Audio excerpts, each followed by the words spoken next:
Good day, everyone. Blessings. Welcome to another Florida Christian University podcast. As you may know, FCU sponsors these podcasts to provide quality content to our students, to our teachers, and the community in general. It's a pleasure to have you with us. I am Professor John Welch of Florida Christian University, and I will lead today's discussion. Today's topic is timely and has sparked a lot of discussion, continuing discussion. We will look at investing for professionals and executives, how to make informed financial choices. Our guest is a scholar and experienced professional on the topic, Professor Dan Biller, executive in residence at the Cummer Business School at Rollins College. Dan, briefly, is a very extensive bio, but he had various positions at the World Bank, including economics manager at the unit in the Multilateral Investment Guarantee Agency before coming to Florida. He has his bachelor's degree from the University of Kansas, a master's of science in economics from the University of Illinois, and his doctorate from the University of Illinois as well. Welcome, Dan. Before we start, let's have a small prayer. Heavenly Father, as we gather for this seminar, we ask for your guidance and wisdom to fill our minds and hearts. May we learn with open hearts, listen attentively, and contribute meaningfully to the discussions. Bless our speakers and participants with clarity and understanding. Amen. So Amen. To start off, I've been elected, as we've done before. I will do a very brief introduction and just introduction to markets and maybe where you can see behind me, I have a graph. It doesn't show the axis very well, but it is the red line is the federal funds rate, which is the rate that banks charge each other to lend and borrow. And that's the one that the Federal Reserve targets. And we have the black line that's corrected for inflation. You can see that now we have positive real interest rates. And on that note, just a quick general talk about the trend. Certainly, trends in equity markets have been up. We were looking at graphs, Dan and I, earlier. It's just like they're interrupted by little things like the 2008, 2009 crisis and COVID, but still the trend is straight up for the United States for sure. Worldwide, however, there's been an interesting trend, and I've been doing a lot of work on demographics, and we've had a rather significant decline in real interest rates over time. However, this is starting to change a little bit, and it's because of the very loose fiscal policies of not only the United States, but most countries in the world. And that increases the neutral rate of interest, as we call it, the real rate of interest. But we have aging societies, and we've gotten to a point where probably a point of inflection where we were having excess savings worldwide because of China and other countries. But now, because of aging, it should start to turn itself the other way around. But because of aging, that's why we have low interest rates. Now, the international market is made up of a number of different sectors. So we have first the international banking market. And I just wanted to say very clearly, banks still dominate, which makes, all the stuff you hear on TV and stuff like you think they don't dominate, but they do.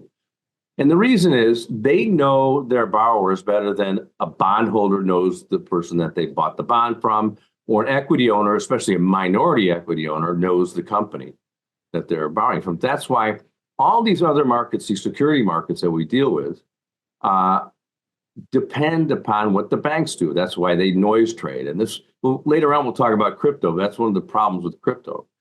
But you can see when a company comes out and issues a big bond, their equity rallies. Why? Or they get a big loan, for example.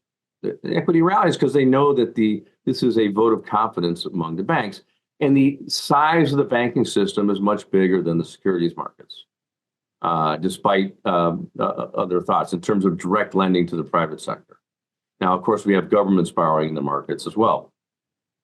That is why they dominate. So we have also the international capital market, which is divided into two. First, the primary market, where new issuance comes. So if an company does an IPO, that's the first time they issue equity. That's the primary market. And when a company or a country issues a new bond, that's the primary market.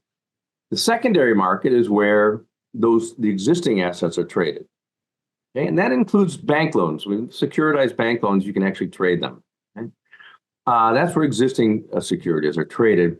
Then we have all sorts of other fun things like derivatives that are created on these. These derivatives are linked to an underlying asset, and they trade in some contractual way in accordance to what the underlying asset is doing. So we have options, credit default swaps, swaptions, currency swaps, interest rate swaps, et cetera. And then finally, the other thing in the international capital market are structured securities. So, of course, we had a big problem here in the United States in 2006, 2008, 2009, because we had a lot of structures blow up.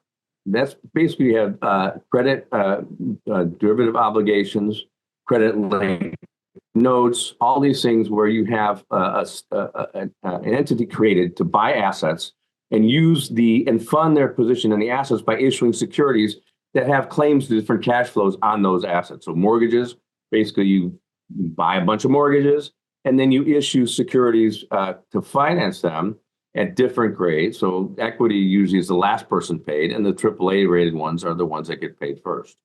And there's a lot of leverage. All the mortgages are already leveraged by definition. You buy a house, you put a 20% down payment, so you're 5 to 1 leveraged. And then you can buy these with leverage, and the leverage itself is embedded in the CDO.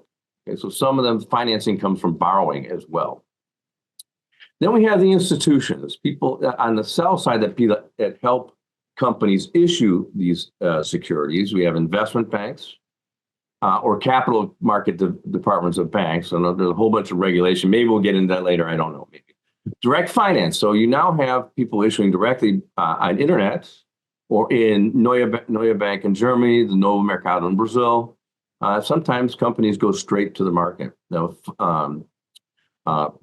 Mass funding, et cetera. And then you have mutual funds, both closed and open. We'll go into the difference between those two, which are you put money in, they buy a bunch of securities that you otherwise couldn't buy because the denominations are too big, and they manage the portfolio for you, and you can get out when you want.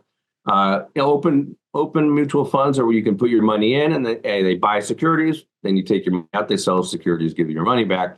Closed-end trade on the exchanges. So they issue these first to the original first people that buy them, and then they trade on the stock exchange. Pension funds. Well, pension funds and private equity funds come under that sometimes in some countries. These are for retirement. So pension funds manage retirement funds, whether usually private sector pensions, and they try to maximize your return. And they also provide, depending upon your age, what you want. When you're young, you don't mind taking more risk. And that's one of the things that's called know your client. You don't tell somebody who's young to buy a fixed income that much. You buy equities. Or if somebody's at retirement age, you don't tell them to buy equities because they need an income. Sovereign wealth funds are created by sovereigns, where they have usually they're funded because they have surpluses, usually some commodity like petroleum or something like that, and then they invest that with their counterparties on the sell side. Insurance companies, okay, there you use actuarial science to try to match when people will need their money and so forth, and it pools risk, and they invest. And then finally, we have family offices, which, single family office, we have a very rich family, they want their money managed, or sometimes you have multi-family offices as well. So we do have those types of institutions. And then we're going to talk quickly about that we have global bond markets and global equity markets. The biggest ones are in the United States and New York, but we have a number of centers, certainly Frankfurt in Germany. London is huge, right? You have some smaller ones in the rest of Europe. Brazil's Ibovespa, or the BNB, is now the biggest in Latin America. So there's a lot of things that are offshore. We've actually seen foreign companies that try to issue equity in the Brazilian markets when the other markets were not doing very well. And then finally, we have benchmarking and rating. I'll stop there because we can come back to discussing the problem with rating agencies later, but I'll turn it over to Dan and have him comment. The question is, first you have to get yourself knowledgeable about the assets that you can invest in. You have to think of whoever you talk to. You talk to an investment advisor, an IA, at any of these companies. They're going to ask you, How old are you? What are your liquidity needs? What is your risk tolerance? All these things before you go ahead and start investing. So let me turn this over to Dan. Dan, welcome. Thank you, John. Let me just react a little bit to what you said, which I think it's a topic that we may want to discuss further, related to the bonds market and interest rates. I think that, as you pointed out, you have different objectives at different times of your life, and what you're trying to do is to manage risk primarily on your portfolio. I think that this is probably the main story of managing portfolios, which is the risk reward story. And I think that basically as of 2008, things have changed quite a bit, particularly in the US, but probably other countries as well, where you have massive amounts of liquidity injected in the economies, both in 2008 and more importantly, of course, in 2021, 22 during COVID, 20 to 22. Until 2008, if you look at the macro story of the US, I think it's pretty much a textbook story. When you have when you have inflationary gaps, government intervenes by raising interest rates and by cutting spending, and increasing taxes. When the Great Recession happens, of course, the opposite occurs. Now, the issue is that we've been stuck, as your graph shows, in periods of negative real interest rates since pretty much 2008.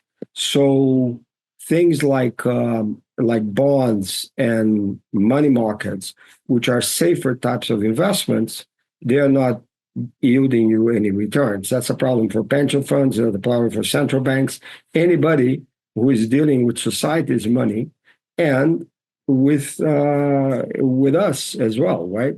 I think that in part you mentioned the explanation, which is the tolerance of low interest rates that has been secular, maybe, and this may be related to aging populations, which we should discuss in this podcast a little bit more, if I may suggest. But also, it describes a moral hazard problem. In other words, society is essentially paying for people to take risks and to do things that society may not want people to do, right? They are bailing out people that takes a lot of risks when markets are bad. And when markets are good, they allow markets to work. This has a problem. This has a moral hazard problem that I think that we are getting closer and closer to face the consequences of this. And I think that this has been prominent, particularly, it started in 2008, and you can see in your graph, everybody talks about how interest rates are high nowadays, but interest rates have reached levels of 2007, basically, in nominal terms, right? Your graph shows that very clearly. Nobody complained about the interest rates back then, in the first half of the millennium, for example. But now, any interest rate, Fed fund at 5.5, it's reasons for complaints. I think this is in part consequences of the moral hazard that we're talking about. Over to you, John.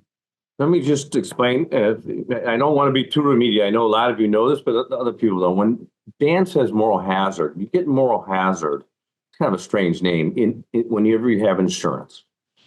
Okay, so when you have car insurance, you're more likely to drive more hazardly because you know you're going to be covered. That's why they give you points, they increase your premium, and then they also look at your record. The same thing is true in banks. We have the FDIC in the United States that will cover deposits up to $250,000. However, in the recent bank failures, they covered even more, which is even increases more the moral hazard. Why is that? Because I'm an owner of a bank.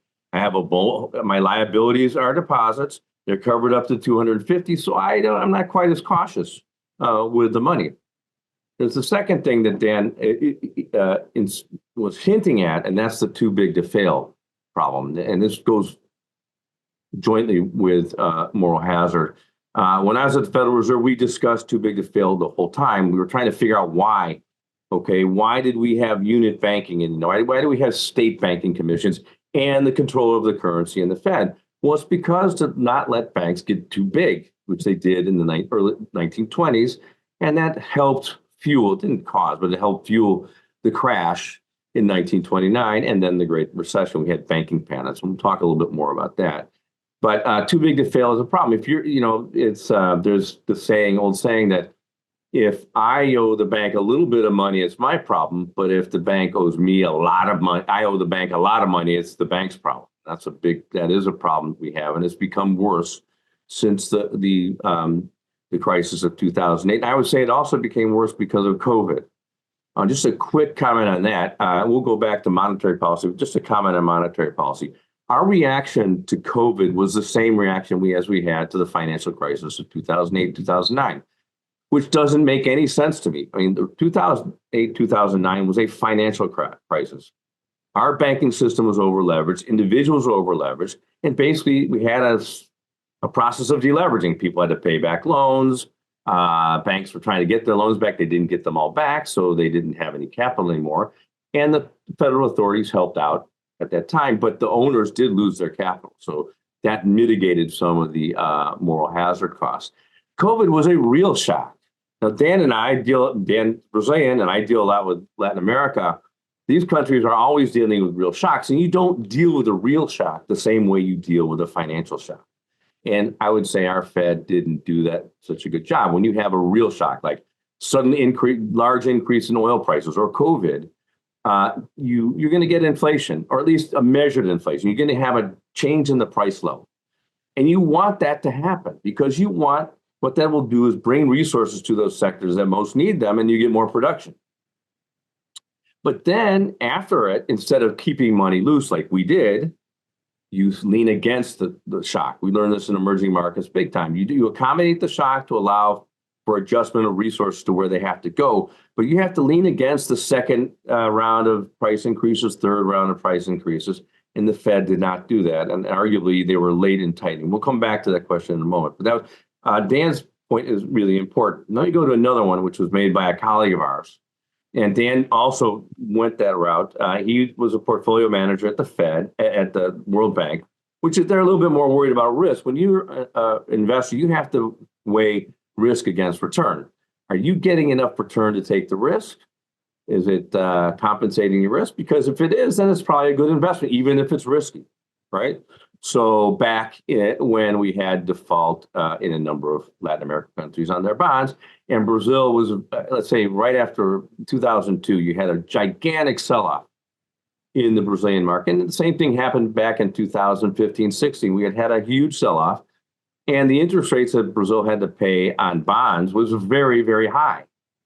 And even although it was still risky, the amount that you were getting in compensation was way over the risk. So even if you had one of those risk things happen, you still were going to make a lot of money. So you have to weigh both of those. And that's why, and then finally, he talked about portfolio management. This is the most important thing. You have to make a portfolio. Don't listen to these guys on YouTube. Oh, the world's coming to an end because Warren Buffett is selling. First of all, he can't sell. It's illegal. He can't do that. He has to file everything he does with FINRA and the SEC. But second, most investors, if you want to invest correctly, you do it in a portfolio, which is well diversified, that allows you to gain on things while you might lose and things like that. Just single stock investing or single bond investing is not a good idea. Let me turn it back to Dan. Maybe you can give us some insight on risk and reward. John, if you allow me to share, I just want to make a point about COVID recession. So what I have in front of me, let's see if I can do it right.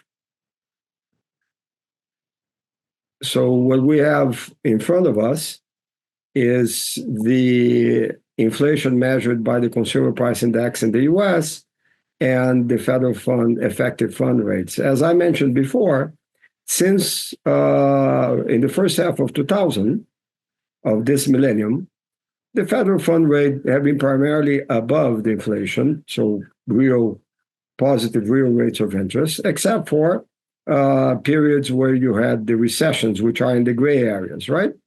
So back in 2007, the inflation was around 2.16, let's say 2%, and federal funds rate was about 5%. So a real rate of interest of around 3%.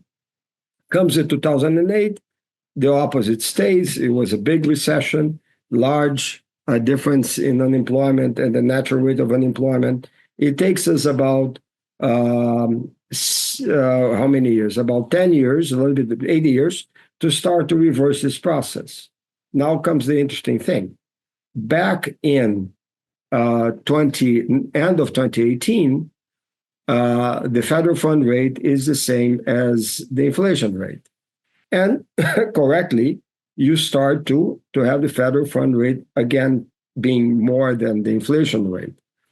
Now, March of 2019, the Federal Reserve hints for a change in policy. It issues a decision, the FOMC issues the decision saying that, look, we're not going to change interest rates to the end of the Federal Reserve, the calendar year, 2019, which basically means that either the Fed is acting not so independently, or it's basically seeing a recession in the horizon. I think you would agree with me. Now, in August of 2019, they actually have the interest rates lower than the inflation rate, and it continues to go down before COVID. So they started the US started to have negative real interest rates 3 months before we knew about COVID. Now, maybe the CIA knew about COVID and hinted to the Fed to do something about it. I don't know. But the fact of the matter is that what we call the COVID recession either started before COVID or something is going on that made the Fed to change the policy in early 2019, which is unclear to me. Now, having said that, what happens with this sort of policy is that if I am a conservative investor, right, and I'm trying to have most of my portfolios in fairly secured investments that do not yield so much returns, with negative real rate of interest, basically I'll become more risky. I'll take more risk. And if on top of that, I have the history that I get bailed out when perhaps I shouldn't, I will even take more risks, which is what you talk about, the explanation of moral hazards.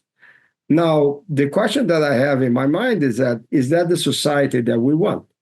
Do we want a society that is constantly bailed out when markets go down and enjoy only the benefits when markets go up? Or do we want a society that balances risks and rewards, right? I personally would like my pension fund to be careful with my money. I am pretty sure that if the president of the Central Bank of China, that has enormous amount of reserves, turns to Xi Jinping and says, I just found a great investment that will give us a little bit more return, and the name is crypto. I mean, this guy is risking his life, right? Because he is playing with society's money. And I don't think this is taken lightly in many countries. So this is something that, for me, it's a little bit unclear how we're going to reverse, particularly when we already have, as you mentioned, the secular tendency of interest rates going down because, I would say, in part because of preferences. Over to you. So let me make a couple. Very good, thank you, Dan. Just a couple of things. If you look over in 2019, very clearly the market was already perceiving something wrong. That is true, and we don't know exactly when COVID hit. It was definitely in 2019. We only recognized it about March of 2020. No, sorry, John. We know when COVID hit. COVID could have hit before, without being recognized in health sectors. However, but it was recognized by the market. However, we know when COVID appears. I mean, that was November 2019, right? I don't think there's a doubt. As a matter of fact, COVID gets out of China, at least in the news, exactly. just before December 31st, which is when Taiwan first recognized that there was a problem. They didn't call it COVID. And I actually worked in China at the end of SARS. So, I saw the impact of SARS in China.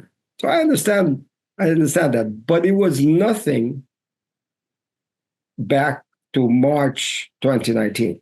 That was not the case, right? And that's when the FOMC changed the policy. So November is the right month. And certainly there was evidence that it was here in the United States as well. It just wasn't recognized, you said. But the markets were perceiving something wrong. And you were in China, so you saw it. The other thing that you're talking about is that China has a lot of U.S. treasuries as reserves. But that's because their bank, they didn't really have a financial market. They had no pension system or anything like that. So their savings rate, how do they finance their old people? How do they pay for their old people when they can't work anymore? Is by saving massive amounts. And it went into the banking system, and their savings rate was so high that created a current account surplus. You had dollars flowing in. And as you said, the central bank had a fiduciary responsibility to manage that money. That's why we had all sorts of things that the Chinese were going to sell their bonds. They would never do that because they would fall as a government immediately, because that's where the country's savings is. As you I think that we agree that basically the trade surplus that China has and other countries have gets mainly recycled in the fiscal deficit of the U.S., right? Through government bonds. Now, if bonds pay very low yields, it's natural that those investors will look for alternatives, right? That pays a little bit better yields. I mean, what the U.S. bonds have in favor of them is the perceived lack of default, right? So credit risk should be very low with U.S. bonds. It's unconstitutional. A lot of people don't recognize it, but it's unconstitutional for the federal government of the United States to default on its debt. That's very good. So I mean, that's what brings so much interest in having U.S. notes, treasuries, right? Which is not the fact that it's paying very low yield. Obviously, I mean, that's not what interests investors in holding U.S. Treasury bonds. Now, regarding the pensions in China, I can tell you an anecdote that happened to me. That at one point back in the early, in the first decade, in the middle of the first decade of this millennium, we were talking with the Chinese about, hey, aging population and you have to pay pensions and so on. And the answer came in a very interesting way. They said, we don't know what you're talking about. Essentially, if we grow 8% a year, people are going to work until they die, which is pretty much true. I mean, they are enjoying the benefits of having enormous growth, economic growth, since 1990. And they are not about to just go and sit back, relax, and have a Mai Tai in the porch, right? And they also have an enormous amount of savings. I mean, numbers that I've seen before, it's something up to 50% of GDP in savings in China. Right. So this is an enormous amount. I mean, China has a lot of reserves and a lot of money. That's for sure. Right. The problem is that can't continue forever because they're aging. And it's very clear that productivity falls the more you age. Maybe AI is going to turn that around, but I did a study for the Fundación Don Cabral. It's very clear. And I agree. I mean, the issue is, of course, to find out when, right? There's a lot more trouble. And remember, back in the 70s, China was still a rural agriculture type of economy with very inefficient state-owned enterprises. And I've seen, and that's what I worked a lot on, is in this process of rural-urban change. And this reflects an enormous increase in productivity. Now, as they move to be a service economy, you're right. I mean, there's a lot of let's say, incongruences or inconsistencies that will have to be administered to be able to keep at least growth in the positive realm. I'm not talking about 8%. I mean, but I think that China would want to aim something to have growth between 3 and 5% in the long run. That's exactly right, Dan. We're coming to the end of our first chapter. I wanted to end by two things. You showed very clearly that now we have positive real interest rate. That says it here. But it also is the inflation rate is not where the Fed says it should be. And they're cutting rates. I wrote a thing called B2 or not B2. That is the question. And it's not even, it has no more tendency to get there. Second, let's just quickly, I'm going to share back. I got to get you back for sharing your screen. But let me show you. I'm going to share this. This is the one I don't want to share. I'm going to share later. But let's look at the yield curve in the United States. So these are the different interest rates for different maturities for the Treasury bond. We still have a negative yield curve. It's a lot less negative than it used to be. That means that the 10-year bond interest rate, or let's see, the 2-year bond interest rate is lower than the 1-year. And that means for some reason, the people expect interest rates to go down. I am not of that bent, but I would, we've had a big sell-off on the long end. Interest rates have come up big time. You can see, let's go to here for 3 years. You can see the rise in interest rates here because of the normalization of policy and the expectation about fiscal. But this is how the market discounts what they think the Fed is going to do. And this affects mortgage rates, affects a bunch of things. And this is why we look so carefully at the Fed. The Fed doesn't control mortgage rates, but this is something that mortgage companies hedge their positions with, or you do have, people buy mortgages, or they can buy a Treasury bond, or they can lend money or something like that. So let's end on that note. We can just quickly look at the S&P since 2015.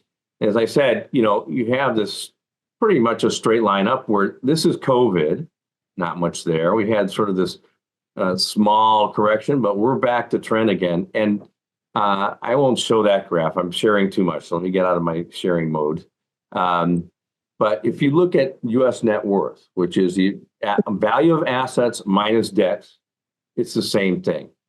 And debt as a percentage of income has gone down. It's started to go back up again, but we don't have a lot of leverage. We'll come back to that question if we were thinking about a crisis or something. We'll talk about that in a minute. Thank you very much, and we'll come back shortly. Okay, welcome to the second part of our discussion. Let me start just quickly by talking about how do we make a portfolio, because I cited Warren Buffett. Warren Buffett is brilliant, but people don't quite understand how he puts his policies together, how he puts his investment strategies together. They are strategies and they are portfolio strategies. Okay, he buys things way ahead of time, holds them for a long time. And then when he thinks he's made as much profit where he sees other opportunities, he sells. Okay. And Bank of America is an example. He bought Bank of America back in 2011. He's made huge amounts of money on this position.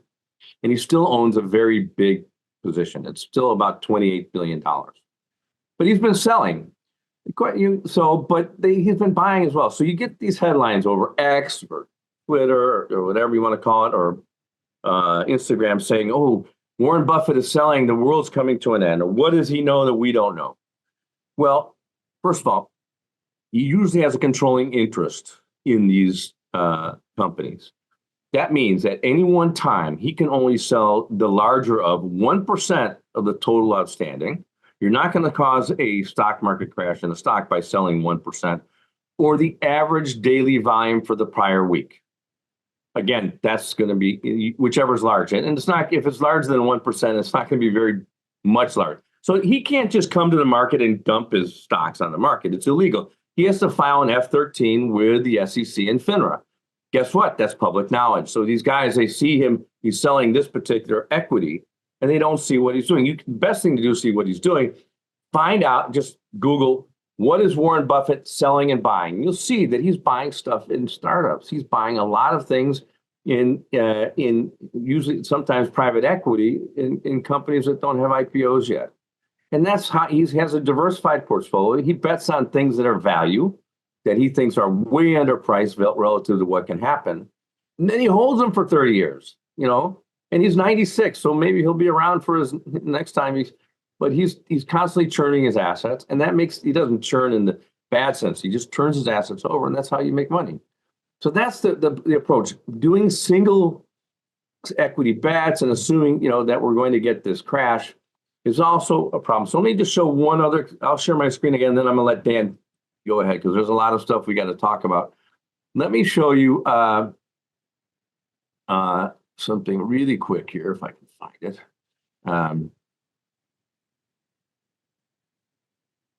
Yes, here we go.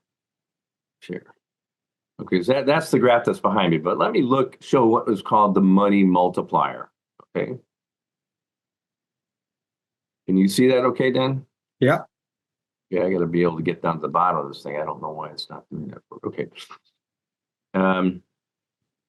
Okay, so I have a graph of the money multiplier. The money multiplier is the ratio of what is called M2. These are deposits, mostly checkable deposits at the banking system. This is M2 is created by the process of banks lending and deposit, people borrowing the money and depositing and then doing it all over again because then the next bank lends it and stuff like that.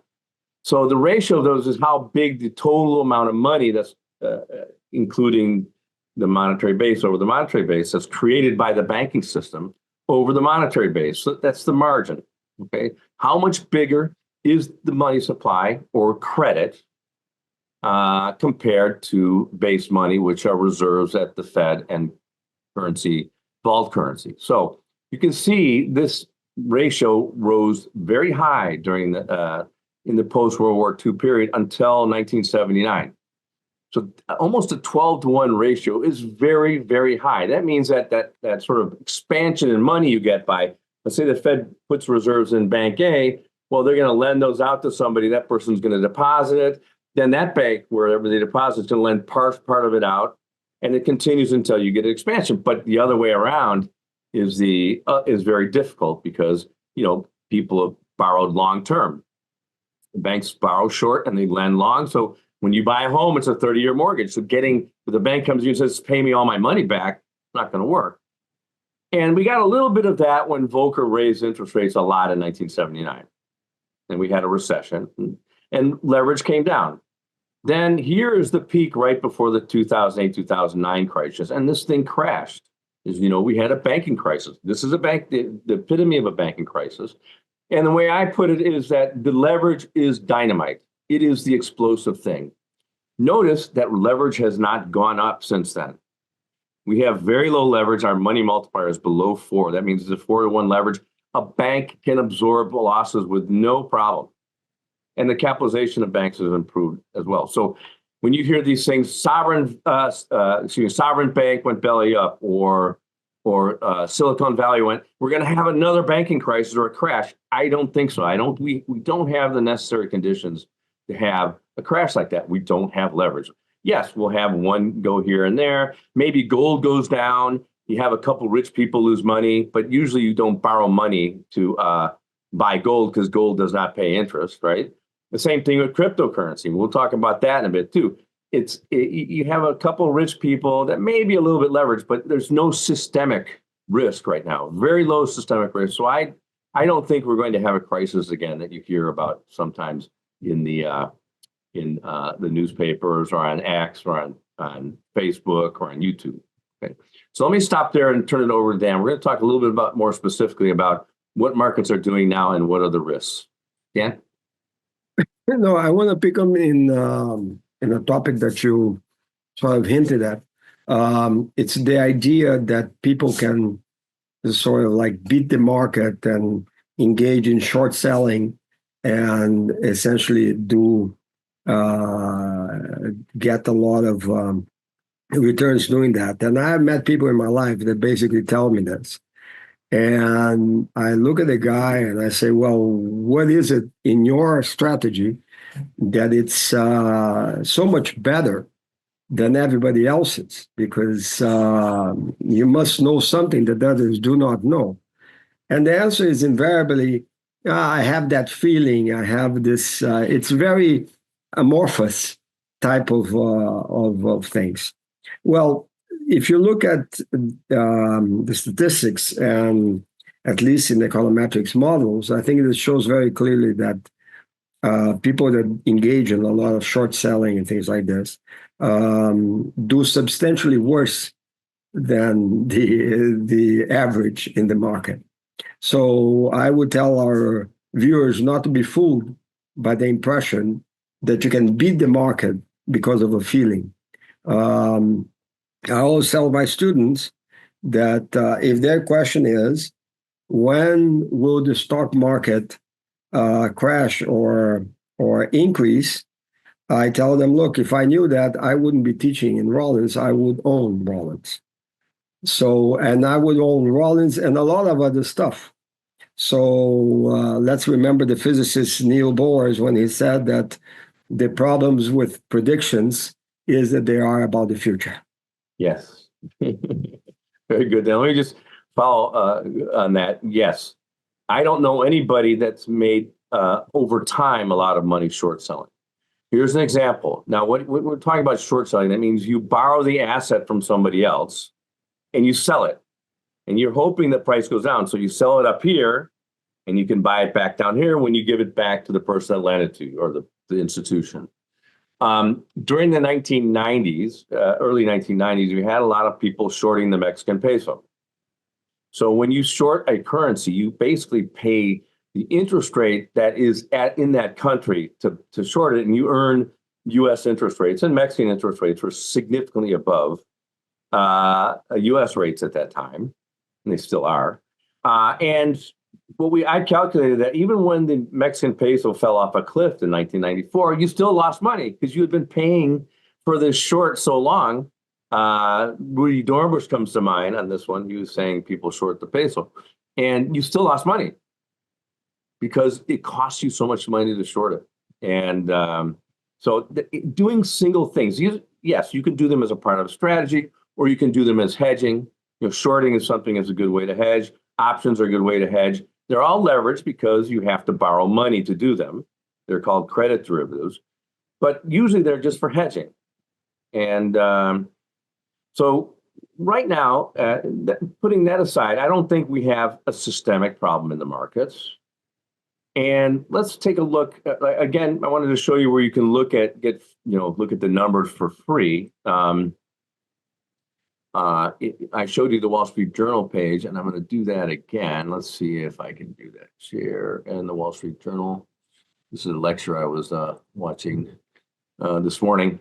Okay, so you go to the Wall Street Journal. Let's go to the front page. You don't have to be a member. I'm a member, but you don't have to be a subscriber. And you go to this thing called Markets and Finance. And it takes you there, and over the top, it tells you what's going on. So you have just a summary of the markets right here, if my computer's slow. So you can see now we have the Dow Jones, S&P, what's going on right now. And then you can look at Europe, and this is up to the date. You have Europe, the FTSE, and those are all closed now, pretty much. And then Asia, definitely closed, won't open till a little bit later. The Nikkei, the Hang Seng, then you have foreign exchange rates. In this place, we have euro dollar, which is how many dollars we pay for a euro. Usually, euro dollar and the pound dollar, which is called cable, they tell you how many dollars you have to pay to buy that currency. But usually, we're talking about how many units of a currency, especially in Brazil, that you buy a dollar, and that's called dollar Mex, dollar Brazil, dollar, et cetera. Then we have interest rates here, the U.S. 10-year and things like that. And futures, you have futures. This is a good place to find out what gold is doing. Okay, but let's go to the whole thing. if you view all, you go over here, and you're going to see that we have currencies. And now they put a little thing called crypto here. So if we go right here, this is another summary, which is a little better. We go to cryptos, we can see how cryptos are doing, cryptocurrencies, Bitcoin, et cetera. And it'd be nice to see this thing over 3 years. And it's done pretty well, but it's not much of a unit of account because it's all over the place. It's a good asset. But this is where we can find the prices of assets. So if you have a portfolio, certainly you'll get a statement every month. You'll see how things are doing, but this is how you can follow it day to day. There's a couple other interesting things to follow, okay? If you want to see how you can buy these things called ETFs, called exchange traded funds. They're like those mutual, it's like a closed-end mutual fund, but it doesn't have managers. It just replicates something that already is there. So the exchange traded fund for, let's say, the Bovespa is EWZ. It's in dollars, so you get both the change in the Bovespa and the change in the dollar here.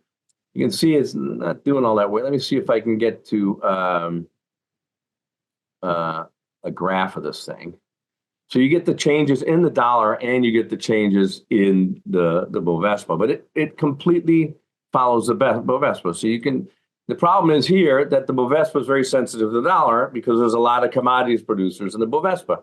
So you can see it's kind of gone nowhere over the last 3 years. Why? Because the dollar eats up any gain you get. If the dollar goes up, then it reflects in a higher Bovespa and the other way around. So you have sort of one canceling the other out. There's a lot of these exchange traded funds. A friend of mine, he was talking to me. I thought the Fed had to tighten, and I was very bearish on treasuries. He bought what is called a reverse ETF. And a reverse ETF is something you basically, it's like shorting a bond. So if I wanted to short the Bovespa, I think it's going to go down. If I buy this, then I'll gain if the Bovespa goes down. It's an inverse. So there's all sorts of ways that you don't have to go and short sell anymore if you don't want to. And you can use these as hedging strategies without having to commit a lot of capital to them or even borrow money for that matter. Let me stop there for a moment, Dan. So you raise a few interesting things. I think that also the conversation that we're hinting at, that and Buffett was a good example of this, that the strategy of quickly buying and selling generally just maximizes returns to brokers and not to you as an investor, because you're likely going to pay a lot of brokerage fees that you otherwise would not. So that's one point that I think it's worth highlighting. The other point that you brought to the table as well is the ETFs. And the ETFs has a big advantage over, say, corresponding mutual funds. ETFs are traded as stocks as opposed to mutual funds that have net asset value at the end of the day. ETFs then have their prices stated every second, every time that there is a trade.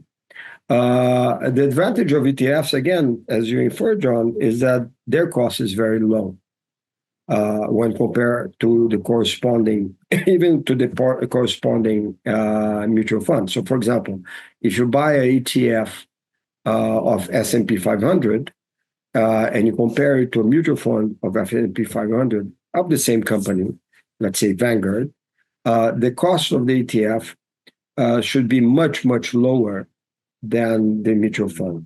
And this is an advantage. It's an advantage for the buyer. So in a sense, we have already at least two mechanisms that we've been discussing on how to form your portfolio. One is look for alternatives that minimize costs. And two, try to diversify risks. So one other subject for Florida especially is real estate. And I know a lot of people invest in real estate. I'm sure many of you do, as well as, a lot of people we know are big real estate folks here, not only existing homes, which haven't done quite as well because no one wants to sell because they borrowed at a low interest rate, And also construction. And construction is still going quite well in the United States and otherwise.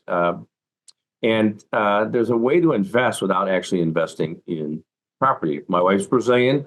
Brazilians like to buy property, right? Especially it's a good hedge against inflation, but stocks are a good hedge as well. But there's another way that's much more liquid, and it's called a real estate investment trust.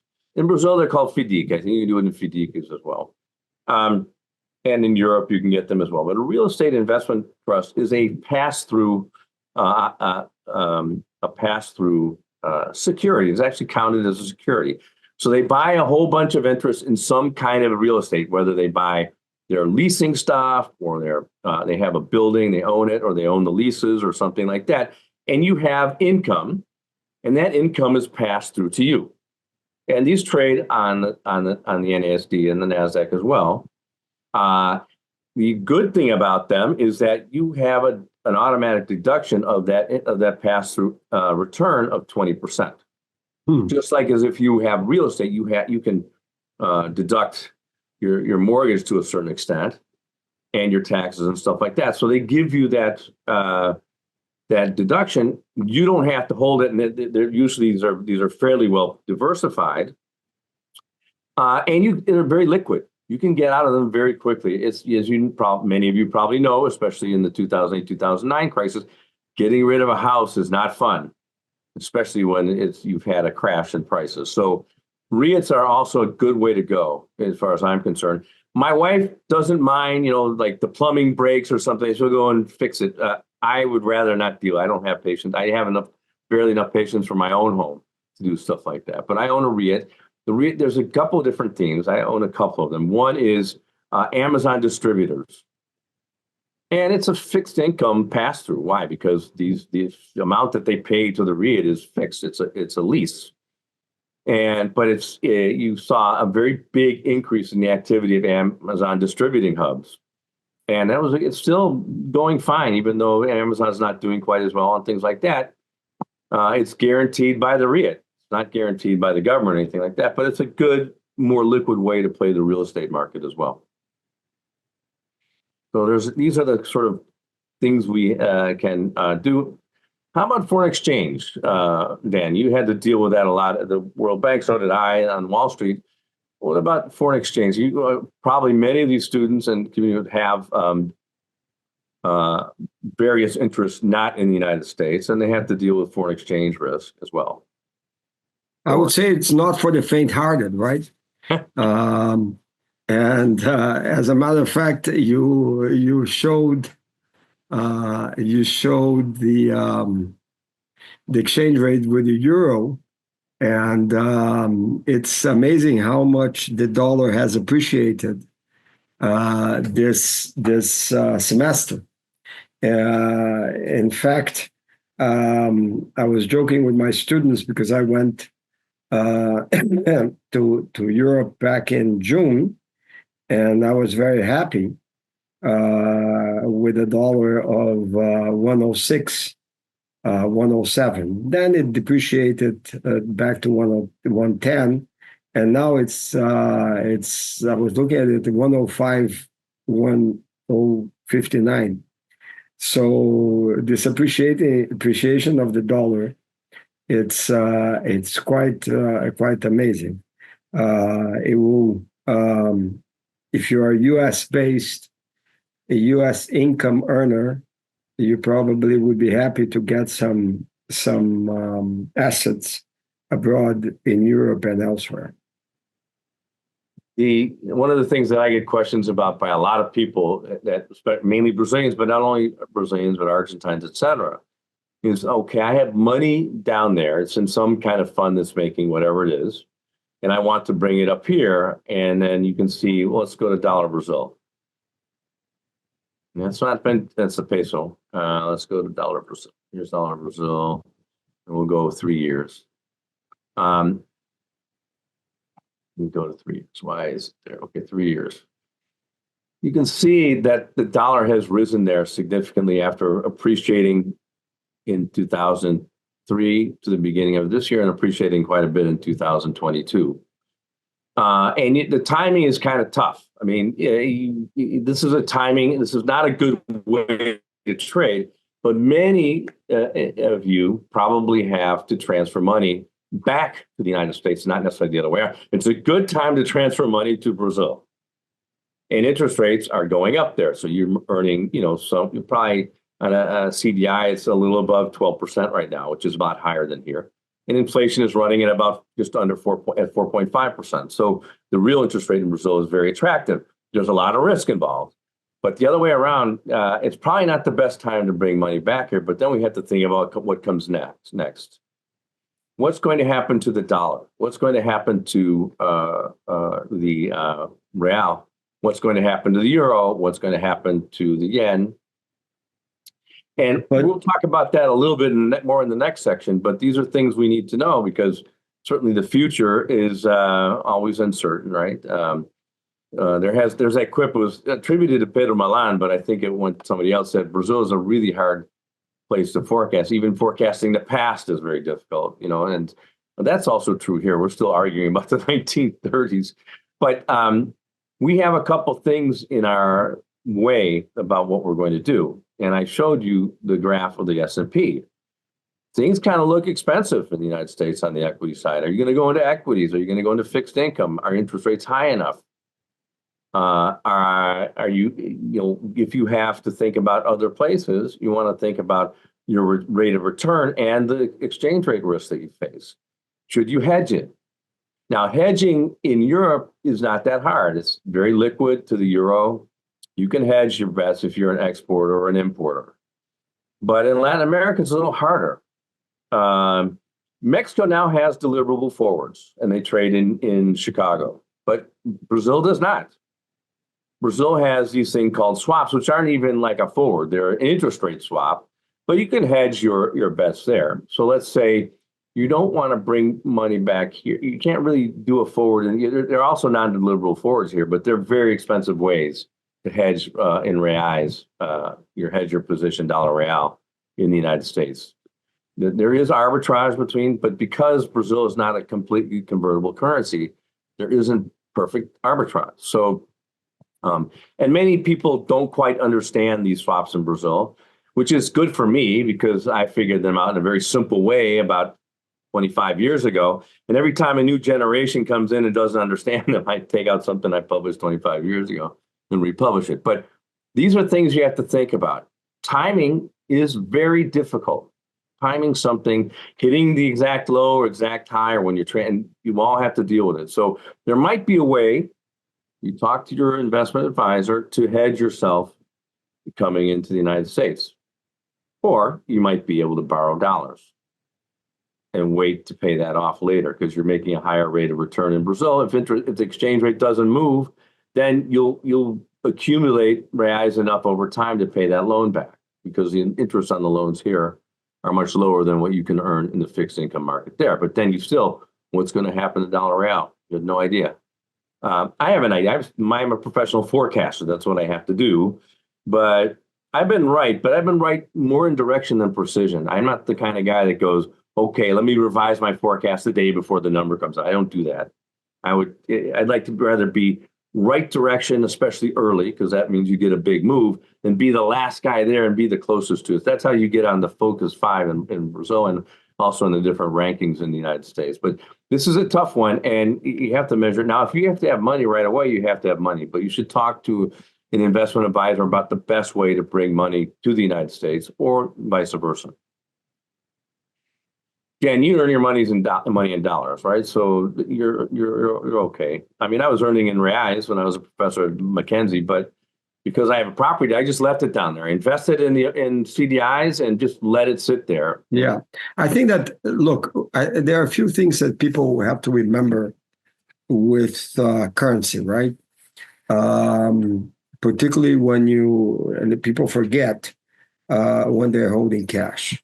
Essentially, they are losing the inflation of that currency. And I remember back 30 years, markets changed quite a bit, but you probably remember that as well. It was very common in Brazil to basically buy US dollars and shove it under the mattress, right? because you were in local currency, you were gaining the devaluation of the local currency. Now you are losing U.S. inflation. Interestingly enough, I have a friend of mine who deceased, but he actually shoved it in a plastic bag and put it in a wooden closet in his office out in the campus of the University of Rio, Federal University of Rio. And when it was time for him to retire and move, he forgot that he had the corresponding amount for $15,000 in a plastic bag in a closet in his office, locked closet. So when he opened his closet, he sees this bag, and he had the other problem was that he had termites in his office, so we had to address the issue of termites. So he says this bag, and he then remembered that 5 years before, he had shoved $15,000 in US dollar currencies in a plastic bag and hidden in a closet that became full of termites.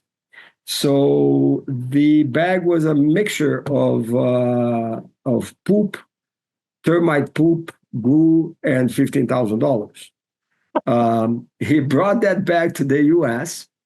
and we met in a conference. And he turned to me and a U.S. economist and said, "Look, I have this bag here, but I might as well throw it in the garbage because I don't think it's worth anything." So I looked at it. I said, "Whoa, what is this?"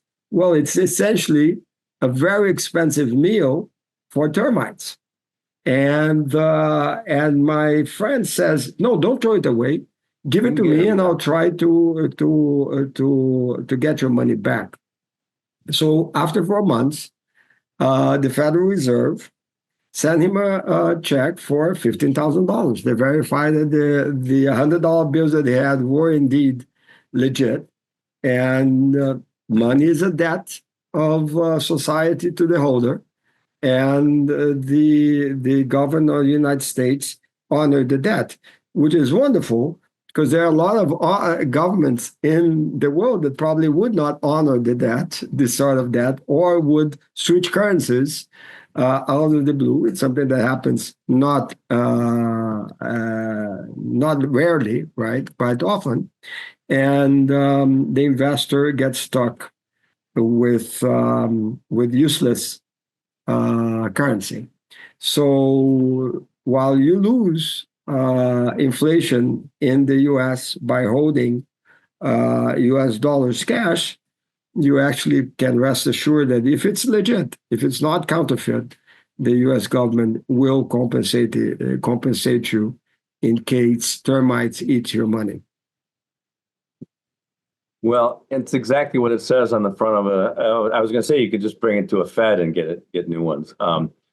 Like, what do you get for $1? It says Federal Reserve note, and I tell my students, like, well, you can go to the Fed and get another one. If you give them $1, they'll give you $1 back, just a new one. So it's kind of it, you know. John, you also mentioned about the ability to hedge and to use derivative markets. I think this is true, particularly where investors are large investors, right? I mean, you mentioned exporters, importers, and things like this, companies. But ultimately, even smaller companies probably won't do that because it is expensive. It's not a cheap market to get into, particularly if you are abroad. Probably in the U.S. it's less expensive because it's a larger market. In Europe, it's less expensive. You're right. Yeah. And has more liquidity, but I don't think that this is something that the average guy can contemplate. Well, our hedging markets for exchange are redundant. We have a lot of different ways to hedge, and they all do exactly the same thing. You can do it by borrowing and stuff like that. That's right. If you don't have a lot, if you don't want to pay for the brokerage stuff. But, you know, there's other ways to hedge as well. You can hedge it just through your assets.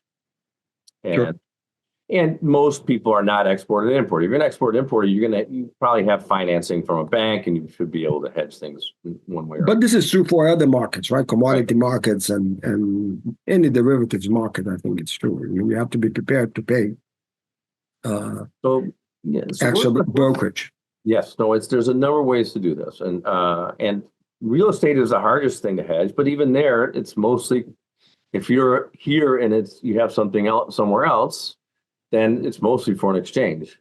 And what is really interesting is that you have some currencies that follow each other. So for many, many years, I had to do forecasts for exchange rates for Brazil, Latin America, and the United States. And I was at a Canadian bank. And the Canadian dollar Canada, dollar CAD tends to follow dollar Brazil or dollar Mex because they're both petroleum, mainly dollar. So I would go to see the big pension funds in Canada, and they said, hey, they wanted my best case scenario for the, let's say, CAD Real, CAD Mex, the base case, and the worst case. And so I would come up with my dollar forecast, and then I get from our Canadian economists the dollar CAD forecast, and then I cross them and come up with, and all three scenarios were exactly the same because the same shocks hit the country. So sometimes you don't even have to hedge. So big Canadian pension funds own a number of shopping centers, part of Petrobras' assets that were sold, et cetera, and they don't hedge them. They don't hedge them. And a lot of multinationals don't hedge their if they have cash flow. So it might even be more interesting and as I said, you can hedge your situation in Brazil with EWZ here. Because it's, most of the movement is actually because of the dollar, not because of the Bovespa. So we're going to make a segue into our next section. And let's talk a little bit about where we are right now in terms of the markets. I've already shown you, but we've already looked at the S&P going straight up. Let me just show you something I haven't completely updated it. Yeah, it's through July, but this is the Federal Reserve Bank's balance sheets. And you can see throughout these different crises, this is the 2008-2009 crisis when they bought a whole bunch of bonds and money market funds. This is called quantitative easing 1, QE1, like Queen Elizabeth. Then the second one, they didn't buy any more money market funds, already bought back all their stuff. That funding came in, but they started buying treasuries and mortgage-backed securities. Then in QE3, which I thought was completely unnecessary myself, but they started buying treasury bonds. They were worried about the runoff being too big, which didn't, they were starting to run off everyone was getting their funding back, and especially in the mortgage-backed security market. And then they started selling off their assets. And then came COVID, and they did exactly the same thing. They bought a bunch of things, and now they're reducing their balance sheet. This little thing right here is when Silicon Valley Bank went belly up. So again, you notice that it started before COVID. Yes. And essentially it started in the second half of 2019 before COVID, when countries like Japan and China slowed down a lot their purchase of U.S. Treasuries. And ultimately they did that because the yields on U.S. Treasuries were very low. Okay. There was another graph I wanted to show you, and that is U.S. net worth. So let me go. This is not the one I was looking for. This is the one I was looking for. Household net worth. Oh, this is net worth, actually. Here's the net worth graph that I was looking for. And the absolute value of net worth is the red line. And you can see in every single case, it's not in logarithms, but in every single case, we're back to trend. If you do it in logarithm, it's the growth rate. We're back to trend. And as a percentage of income, here's 2008, 2009, which was a big drop, but still, we got back to trend very quickly. This was clearly overvalued, the net worth of U.S. households, and we were back there. And I had a great colleague at the Dallas Fed that there was a guy named Ravi Batra, which was different, not the same thing as Norio Rubini, but he was Norio Rubini before Norio Rubini, always negative. We call him a broken clock. The guy wrote 3 books: The Great Depression of the 1990s, The Great Depression of the the 2000s and the Great Depression of the 2010s, and none of them worked out. And this very bright economist, Evan Koenig, showed me this graph. He said, the only way you can have a Great Depression is for a collapse in consumption. And the only way that's going to happen is if you have a complete collapse in net worth.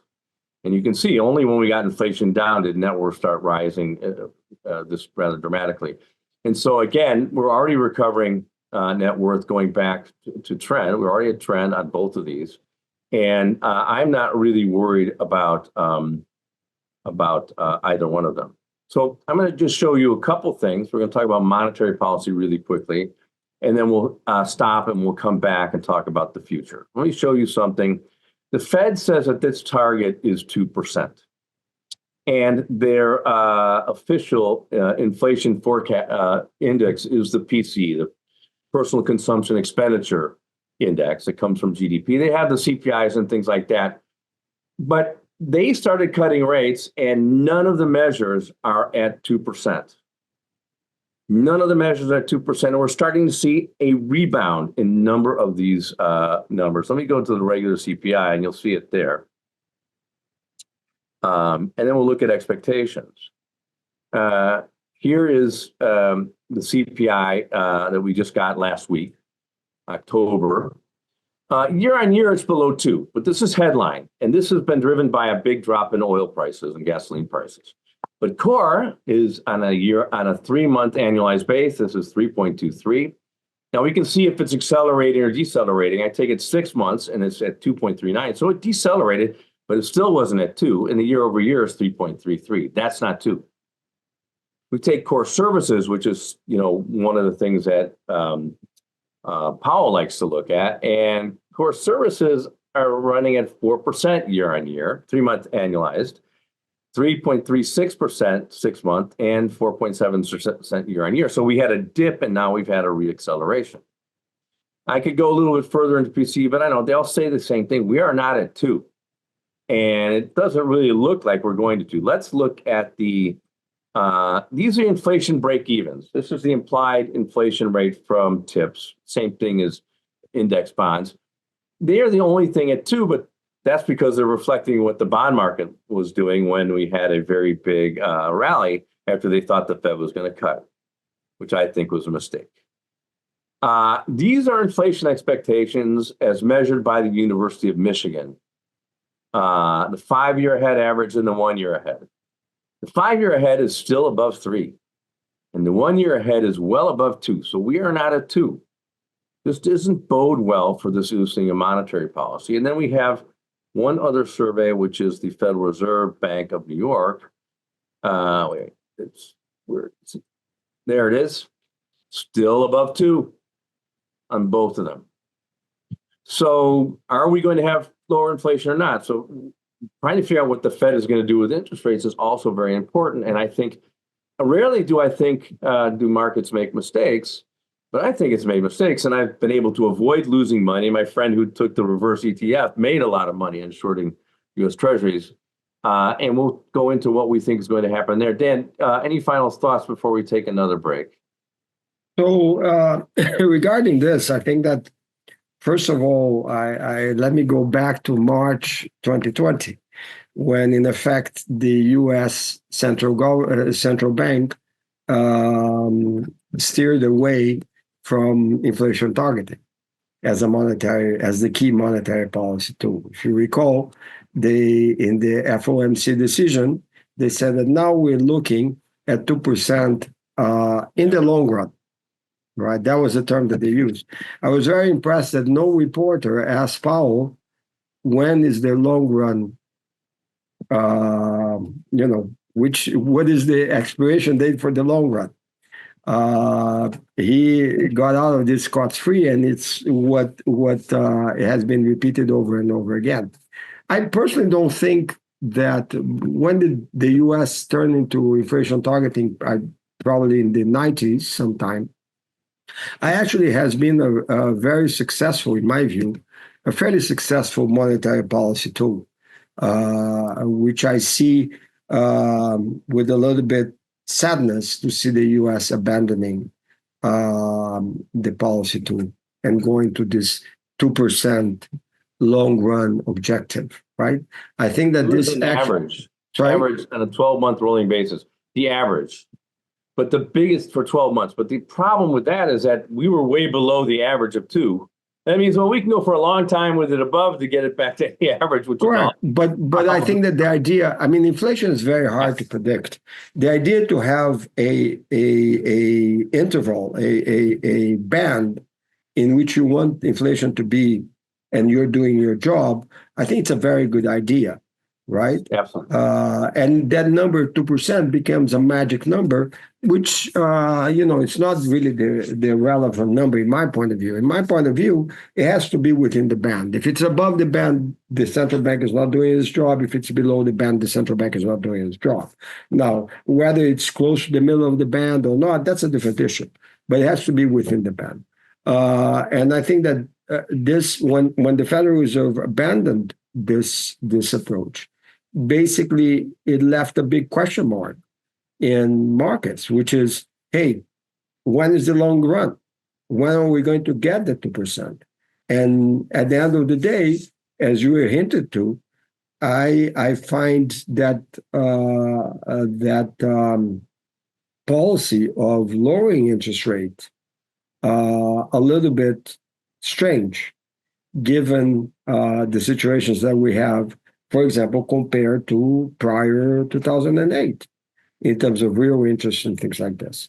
So I'm afraid that we, rather than shying away from having negative real rates of interest, we are going towards, again, this awkward situation where inflation is greater than the interest rate. Or they'll have to tighten again, just like in the 1970s. Correct. And this is a mini version as far, so inflation comes back, and we're talking about the soft landing. I don't think they had a soft landing yet, but this could lead to a hard landing because they have to raise rates again. And that's a problem. Everyone was chomping at the bit for the Fed to drop. But we do have another part of policy that we're going to talk about next, and we're going to talk about crypto too. I'll start the next section about looking at U.S. fiscal policy, and then we'll talk about what we think of the future, especially with the new administration. Thank you. We'll be right back. Okay, welcome back to the third part and final part of our webinar on investments. And what I want to do is first kick off by talking about the fiscal situation. Then I'll turn it over to Dan, and we'll talk about a number of different assets. But this is where demographics hits very hard. So let me share my screen because the pictures just show everything. Okay, this is the projections from the U.S. Treasury of the fiscal balance going out to 2053, starting in 2023. But they updated, didn't change at all. Primary fiscal balance is the fiscal balance without interest. And you can see it's negative as far as the eye can see. A condition for solvency, for having a positive value for debt, is having the present discounted value of all future primary surpluses paying the debt, the debt service and the principal. That means you have to run a primary surplus at any point in time. This is not sustainable, not even to 2035, let alone 2053. Now, some have said you could have an equilibrium primary fiscal balance, deficit, but that's just not the case, because the only way to have this solvency test be true is that real interest rates would be higher than the real growth rate of the economy, and that's not what happens. It's the other way around. The real interest rate is always higher, in most times, than the real growth rate. So then you add interest costs. Look at the deficits. We were already at about 10%. Their projections don't have much credibility. I would never publish something like this. But this is basically comes from two conditions. One, that the real interest rate on debt is less than real growth, which is, you have sort of 1 or 2 years where it's like that, but it's very temporary. And second, that it doesn't matter how much money you print. This is called modern monetary theory. And of course, anyone that deals with Latin America knows that you can't do that very well. Argentina is finally coming out of another one. Anyone else that knows the inflation rates of Latin America know that it's really quite important. So let's look at another graph. This is the projections of the CBO of debt to GDP, government debt to GDP. That's in the hands of the public. Why should it be in the hands of the public? Because they do have a Social Security Administration that's separate from the federal government. And they hold a lot of debts because our Social Security system has had surpluses until 3 years ago, primary surpluses. So what do? They buy government debt. So this doesn't count that debt. It nets it out. And this is something you can compare to other countries. There's only one other country in the world that separated out their Social Security system, and that is the postal savings system in Japan. I would never publish this either because something's going to give. Either we're going to get inflation to deflate that GDP, the debt to GDP ratio, or we're going to get fiscal adjustment because this is absolutely untenable. Okay. Let me just show you one final thing, and that's where demographics is on math, not really important. Demographics. We are aging. Okay, this is projections from the UN from a little bit old, World Bank actually. And the United States is the orange line, and we are aging. We're about here now. And demographics are fairly easy to forecast. There's some, yes? Dan, were you going to say something? No. It's fairly easy to forecast. They had to do some adjustments because of faulty immigration, but and you can see our aging population, and we have much fewer young people than before. Again, we are the orange thing here. And that means we have an increasing number of retirees in the Social Security system and fewer people paying the Social Security taxes, which means that we're going to start running deficits, and we already have. These are projections from the Social Security Administration, CBO, the Social Security, they do it together. We have the primary balance, again, that's without interest, and the nominal balance is the deficit with interest. And somewhere around 2029, we have consistent primary deficits and nominal deficits. How will the Social Security system do that? They'll sell the government bonds into the market. Okay, that means we're going to have higher growth of government debt outstanding outside in the hands of the public. And these are the value of the Social Security assets, the trust fund. Ronald Reagan, when he separated things out, the bonds that the Social Security Administration would buy from the federal government, he put it in a so-called trust fund. It's not really a trust fund, but they had these assets. They're about $2.8 trillion. These are the projections of what's going to happen to that trust fund over the next 20 years, 25 years. You can see that we run out of money in 2033. We run out of assets in the trust fund. So at that point, we will get an automatic decrease in cut in Social Security benefits of 25%. Is anybody talking about this? No, because it's political suicide. But this is one of the two main economic problems facing the new administration. And let me stop there for a moment and hand it over to Dan. So a few comments on this. Back in the beginning of the millennium, when I was working at the OECD, I think I told you the story before. We had these conversations about the problem of pensions in Europe, right? And my point that I made back then, and I keep making over and over again, you cannot have low or negative population growth. Retire at 55 back then or 62 now with very good pensions, excellent health system, and essentially be against immigration. It's not an economic problem, it's a financial problem. It just simply does not pay the bill. Something gotta give. You either have to retire later, or you have to cut your pensions, or the quality of the health service will have to go down, or you start to have more babies. And it's much harder to have more babies when you're 60 than when you are 25. So this is, I think, it's an issue that affects a lot of countries to different extents, and as you correctly pointed out, should affect the U.S. as well. Now, the and it affects China, as you already mentioned, right? I mean, and so much so that they changed their single child policy.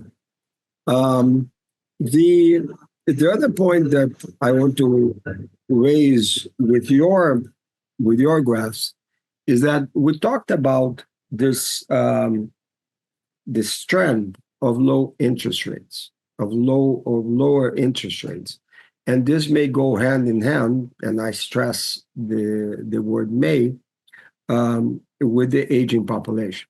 In other words, an aging population may be willing to accept low interest rates, and this, in principle, should be a heaven sent gift to overspending governments, right? Because essentially they can spend more, stimulate growth, and as long as this growth rate is above the interest rates, as you said, you should be okay because you're eating up your debt to GDP ratio, right? Then, if government sees that, they say, "Oh, it's time to party." The problem is that when you party too much and you have a lot of nice drinks and so on, the next day may be a tremendous hangover. And what you're showing in your graphs, in my view, is the hangover that we're getting into. We really need to take a better handle, better control of our finances in the government side. And ultimately, that means, to me, not only spending less, but spending better. And one thing that could change, and I know you wrote about this, change this situation to the better, and we've seen in the US this happening back in the 90s, it's a boost in productivity. Now, the issue is that since 2000, I don't see where that boost in productivity will be coming from. People talk a lot about AI. People talk a lot about cars that drives by themselves and so on and so forth.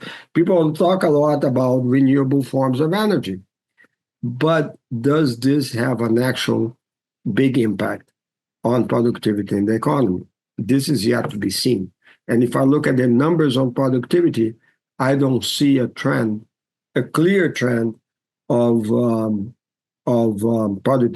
productivity growth, as you, for example, saw in the second half of the 90s.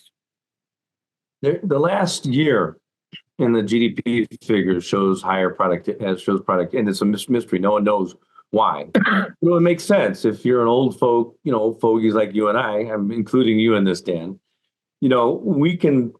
I don't plan to retire ever, but it'll, AI in some sense will make, if I can use it correctly, will make me more productive in one way. I won't spend 2 months doing a program to calculate the value of an American option, right?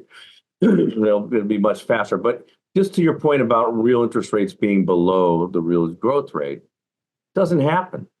We can see this is from 1953, the real interest rate on 10-year bonds. We had this temporary thing with this, with the crisis with COVID, then we had this the thing around the financial, but the normal real interest rate is above the growth rate. And there's a number of reasons for that. First, if it were, then we'd have this modern monetary theory implication that you can borrow infinitely from future generations, Correct. And it won't make any difference, which is not efficient, right? So it just doesn't hold water. And I have another graph of this. I have Oh, no, I have something with a shorter term, but you can see R minus G is not negative for any sustained period of time, and making simulations assuming that is a very bad idea. Yes. So that brings us to we have a new administration. It also brings us to monetary policy. The neutral rate of interest is clearly going to be higher with a fiscal situation like this. And the Fed is not adjusting. It's still assuming it between a half a percentage point and 1%. Real interest on the Fed funds, as you can see right here in the graph, is about 2%. And I contend that our neutral real interest rate is higher than it used to be, maybe 2.5%, 2 and 2.5%. And that's starting to show up in the numbers. So let me stop there, and I'll hand it to Dan to reflect on the new administration. So essentially, personally,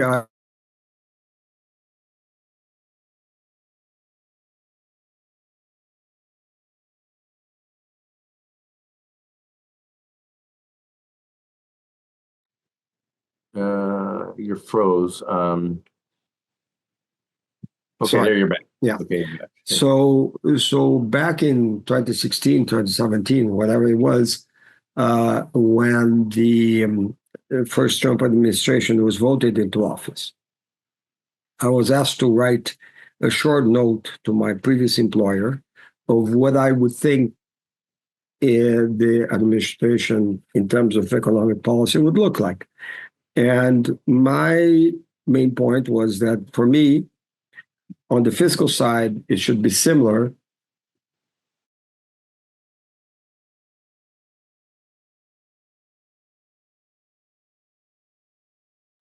I don't know if it's me that's freezing or you that's freezing. I'm going to talk simultaneously, and I'll talk a little bit. We'll let it go back to Dan. But we have, okay, you're back. You froze again, unfortunately. So I can hear you fine throughout this time. So okay, so yeah, if you freeze again, I'll start talking, and then when you get back. But I think you should be okay now. Good. Go ahead. Okay. So should I go ahead or you go ahead? Okay. So essentially, I was saying that back in 2016, 17, when the Trump administration was elected into office, my previous employer asked me to write a note about short note about what I saw as the future in terms of economic policy of the administration. And what I said was that fiscally, I thought that it would be very similar to the period of Reagan, which was as you probably call, a time of a lot of spending.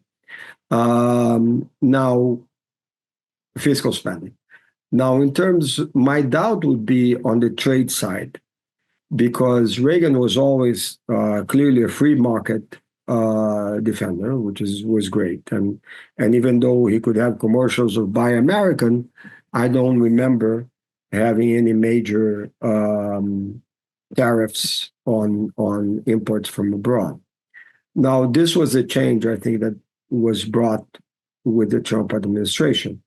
Now, we talked about several times. I don't see a major change in economic policy with the Biden administration. In other words, that idea of borrowing and spending, I'm afraid, it became mainstream in the U.S. And that idea of putting obstacles on trade may also have become more of a mainstream in the U.S. So for me, if you ask me, this is the wrong direction of any administration, whether the current one or the soon-to-be enacted one. I think that they should really, I would hope that they would really rain down on spending and essentially have a more of a fiscal caution than I'm seeing in the horizon, number one. And number two, they would be more free trade oriented than less free trade oriented. That's my personal view. I think that, in fact, the two together are very bad news if you want to control inflation. Let me add something to the Reagan. He started a policy called aggressive reciprocity, and he started with Japan. And he was threatening to raise tariffs on Japan you have sort of 5 ways to do it where the Congress, it's in the Congress, but they gave the executive. I don't see how there is a way for Trump to increase tariffs by 10% on all goods, but it's a very long and legal way. It's not easy. You can do it against a country like Iran or Russia, the sanctions. You can do it by product. You can do it by sector. And those are all temporary under the trade agreements that we have signed, especially with the WTO. But Reagan he was frustrated with how things were going with the old GATT, which is the WTO. It wasn't moving, wasn't protecting intellectual property rights. We weren't getting good trades and services. So he did do bilateral threats. And it was meant to, but you're right. He was a free trade. He wanted open markets. And that's what happened. We ended up having negotiated voluntary export restraints from Japan, which are the worst things, at least for the United States, because all the money stays in Japan. But they did that. They ended it after 4 years, and they opened their markets, not completely, but they did open some of their rice market, right? Some things like this. And we saw an advance in trade. We also went to regionalism with NAFTA and things like that, which is not the greatest thing. But the result of this sort of aggressive reciprocity was an opening in general of markets. And everything that the U.S. did was GATT plus or WT plus. It didn't change anything in terms of our third parties or anything like that. It had to have tariffs below what we had already. So that was okay. I think we don't know. Trump is very difficult to read because he's constantly playing strategies and games. He's always putting off red herrings. But I think this is his way of kind of doing the same thing. If China said, yeah, we're getting rid of all our barriers to trade and we're going to start protect, I think he'd take that if he had some way to verify it. And I think he'll do the same thing. Doing it across the board is a tough one. And I think you'll probably see motions in Congress to stop it because the Congress can take back its authority over trade if that happens. And that's very dangerous. Why is it dangerous? Well, we have this little graph right here that happened after the Smoot-Hawley tariff in the United States in 1929. This is from Charles Kindleberger. It was put in place it was already in Congress in 1929. So the Europe, our main trading partners, were all ready for it. So this is what world trade was then. And then we put it in place in 1930. It was getting through Congress. And we had the spiraling and collapse of world trade because we were retaliated against by the Europeans. Most of our exports at that time were agricultural. It caused commodity prices to crash, which they crashed in 1929. And you had the stock market crash as well. And so this collapse in world trade is one of the main things that made the Great Depression great. And certainly is what helped make it a world depression. What do we get from it? We already know that all of our trading partners are ready to retaliate. This is not a great thing.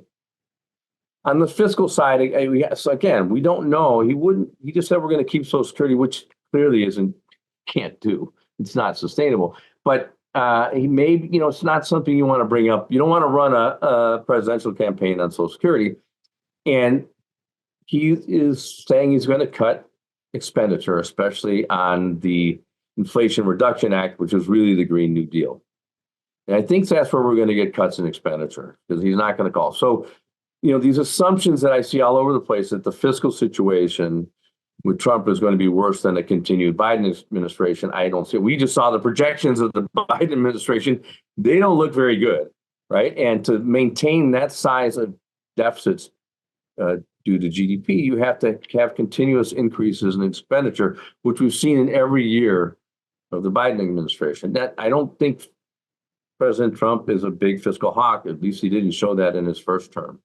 But I think we have to wait and see. There's other things that are proposed, I would say, are more efficient in terms of the economy, like in energy. And I'll let Dan, since you're Morvey, I'll let you comment on that. But those are the big risks for sure. And of course, one of the most important fiscal risk is Social Security and other entitlements. We have to do something about them because they're in law. We can't change them unless Congress changes the law. So I guess my point is not that he is going to be worse than Biden. Uh, but my point is that essentially we have a continuation of this sort of approach on the fiscal side. And whether it's Biden or Trump, Biden, whatever it works, I don't see any major difference in policy. The other point that you raise is the issue of trade. I think that if there is one thing that economists fully agree with each other, most mainstream economists, is trade is good. Trade is not bad. So tariffs are probably not the best approach to address trade issues.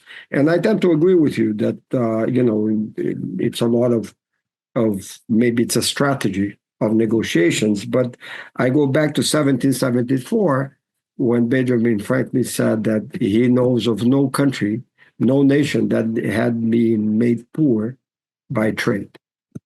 In fact, if you recall, probably in the 80s, the poorest country in Europe was Albania, and it was the most closed country in the world, right? And so it is not trade that makes a country poor.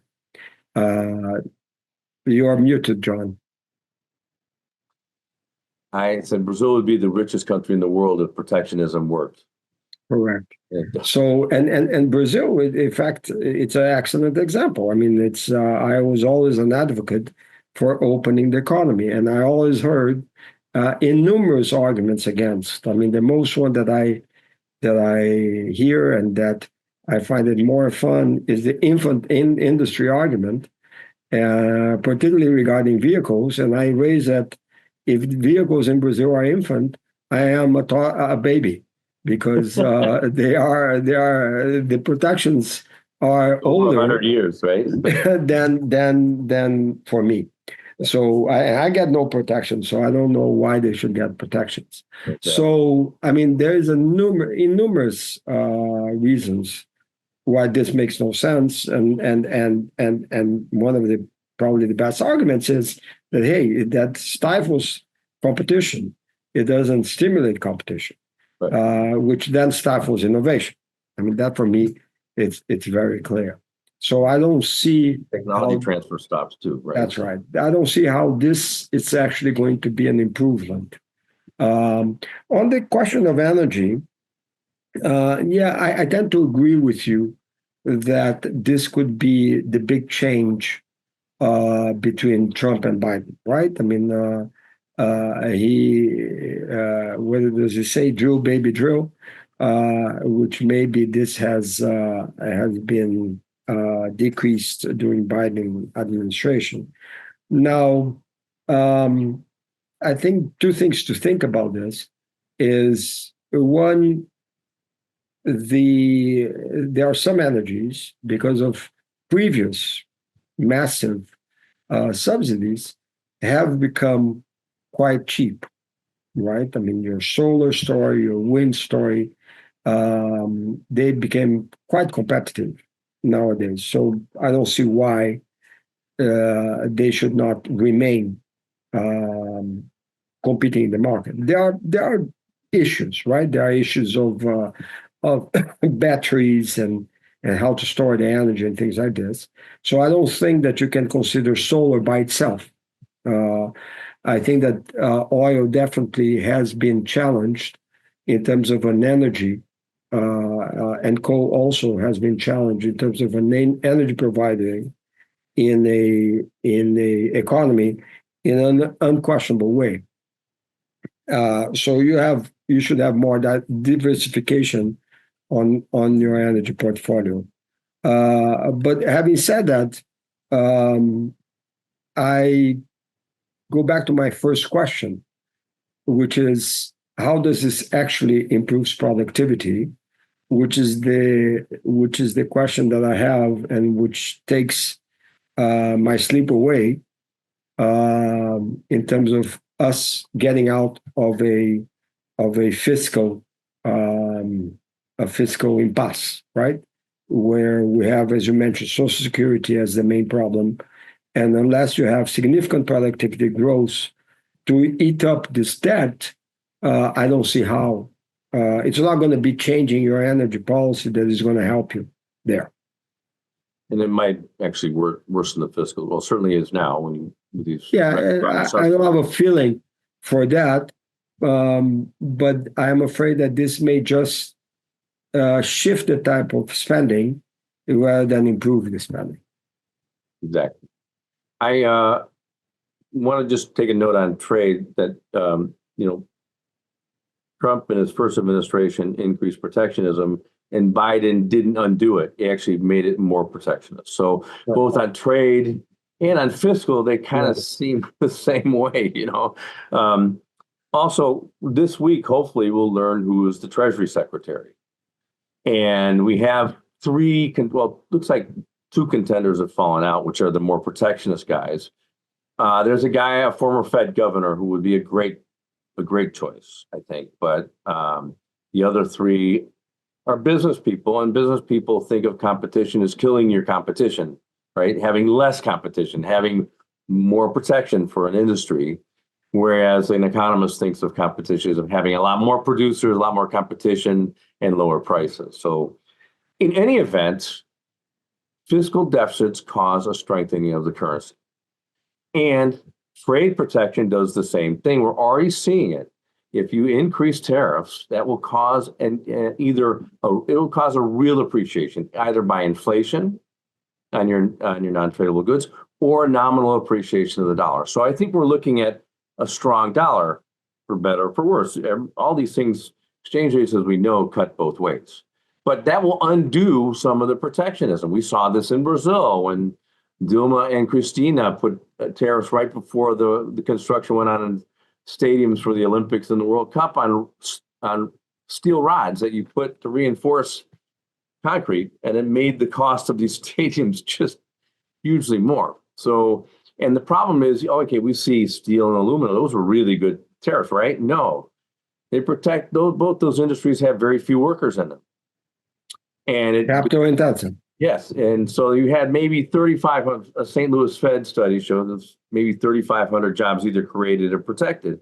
But steel and aluminum consuming industries lost at least 75,000 jobs. We had people close their plants because they couldn't afford, and it also made a big cost for the auto industry. So you have to think of the whole complex of trade. We don't just trade single units. It's mostly intermediate goods and final goods, but it doesn't really matter where they're assembled. And also there's a lot of intra-company trade. That's the major part. And you can't see that by saying, this, like a Samsung, you look at the Samsung, there's a bunch of American stuff in here. There's a bunch of stuff in Toyota car, American stuff in value added. So it's really kind of not a very insightful way to look at things, to say the least. Right. But I'm expecting strength in the dollar, whether nominal or real. And we're seeing it already in terms of the euro. And the question is, what is the markets? And, the fiscal side is clearly a problem. And what this means is our real interest rates will push up from being perhaps negative or positive to higher. I think right now the 2.5 is not neutral. It might be neutral, but we need to still combat the inflation rate we have.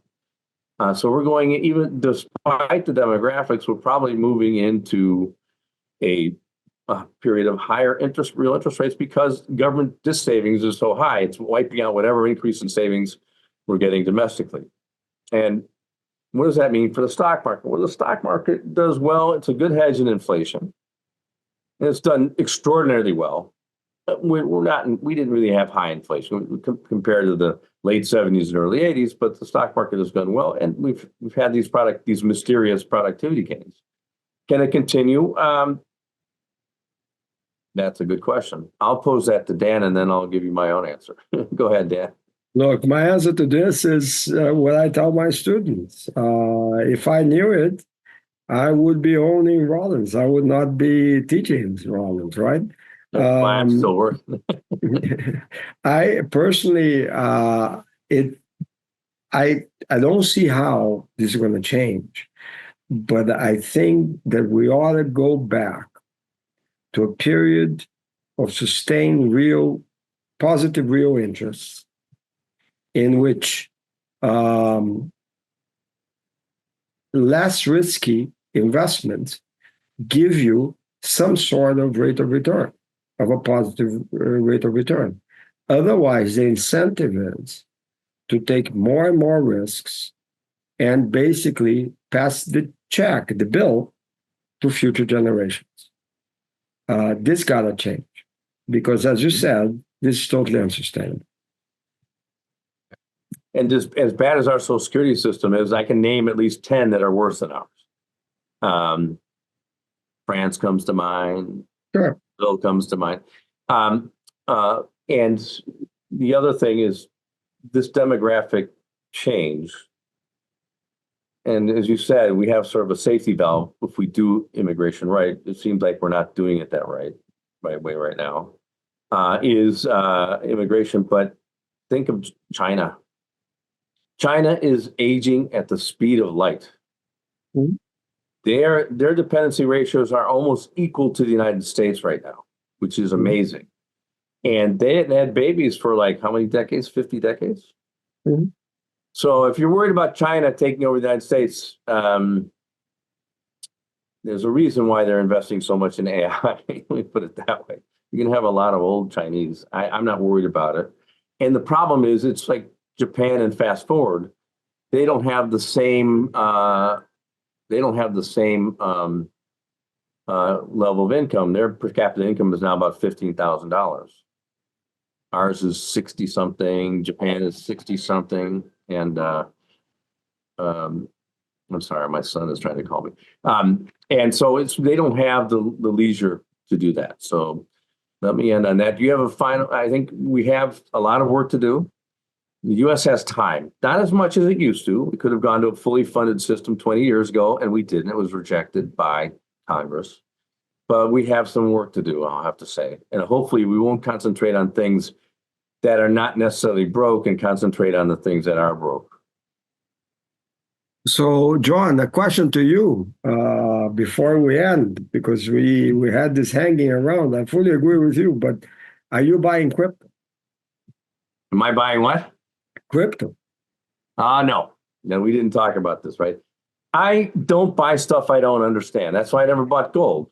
Now it went up, because Trump said he's going to be the crypto president. Now, encryption is a very valuable algorithm. It was created in World War II. Cryptocurrency per se, as I showed you, it's all over the place. It's not a very good currency. It doesn't hold its value very well. It's a pretty good asset for whatever that means. I don't know. It's a lot like gold. It's like, electronic gold. Gold has really not much use anymore for jewelry. No industrial use.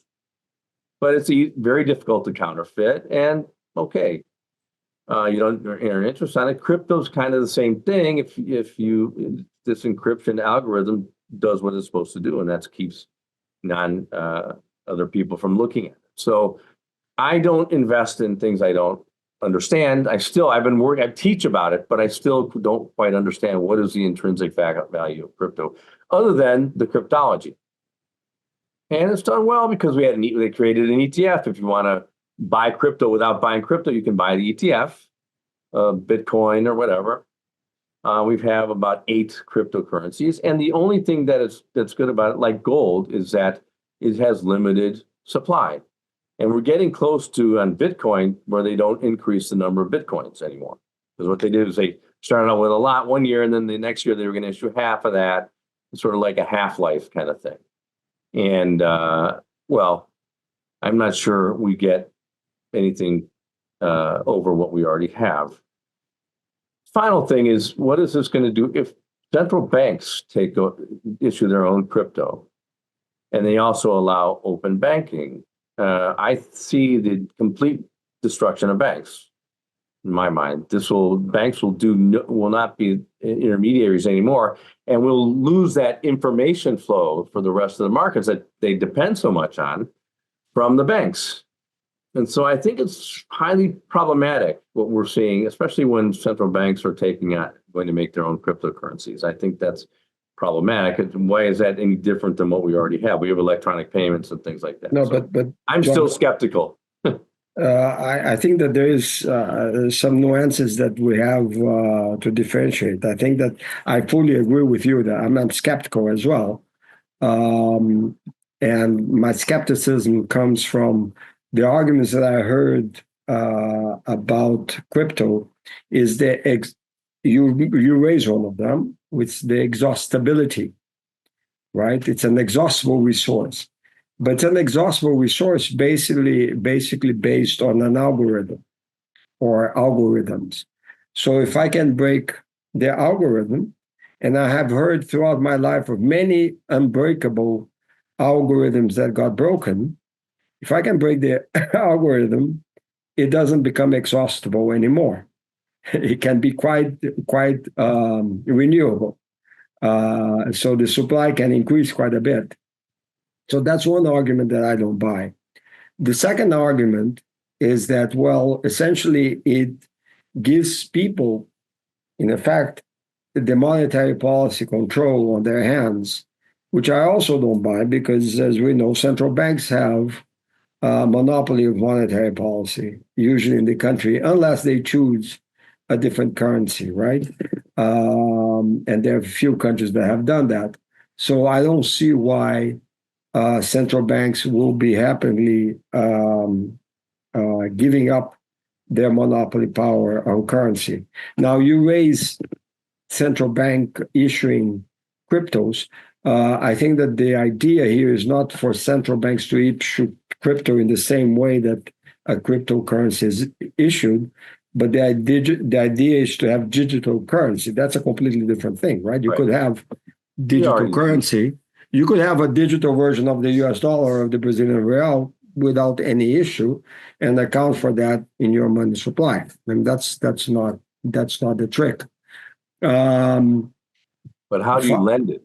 Sorry? The thing is, if you have cryptocurrency that's issued directly by the central bank to individuals, that goes around the banking system, and how do you lend it? Do you have banks hold crypto and then lend it to people? Maybe. Well, no, I think it's just a different form of the currency you're holding. You can hold it digitally, or you can hold it in physical cash, right? As long as this remains a debt of central government to you, right? So that's not an issue, in my view, at least. And in fact, that facilitates transactions, which ultimately brings me to the next point, which is essentially crypto is a good way of transferring, at least to a certain point, cash from activity to another, particularly if you are in the fringe of the formal economy. In other words, if you're looking at illegal activities or evading taxes, that's probably a good way of doing it. Now, ultimately, sooner or later, you have to bring in that crypto into hard cash, or be it digital or physical.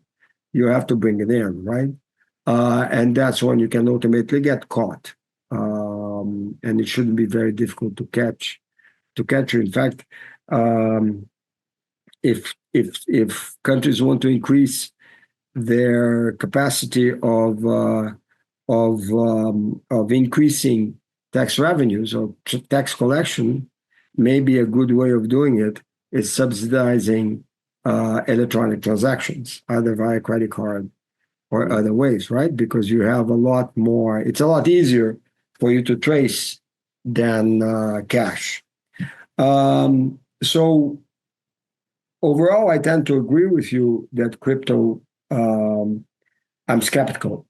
Now, I separate that from blockchains, right? Because blockchains, as you mentioned, is a very a very good way of having an electronic safe, right? It's actually a very interesting idea. But crypto-wise, I'm also very skeptical, and I do not hold any crypto. Yeah, it helped us win World War II. I mean, that was why it was developed, was to send messages. Yeah. So anyway, we have come to the end of our third final discussion. I'd like to thank you all for joining us. Thank you very much, Dan, for your great insight. Look forward to talking to you again soon. And all of you have a blessed day. Thank you very much, Sean. Thank you for inviting me.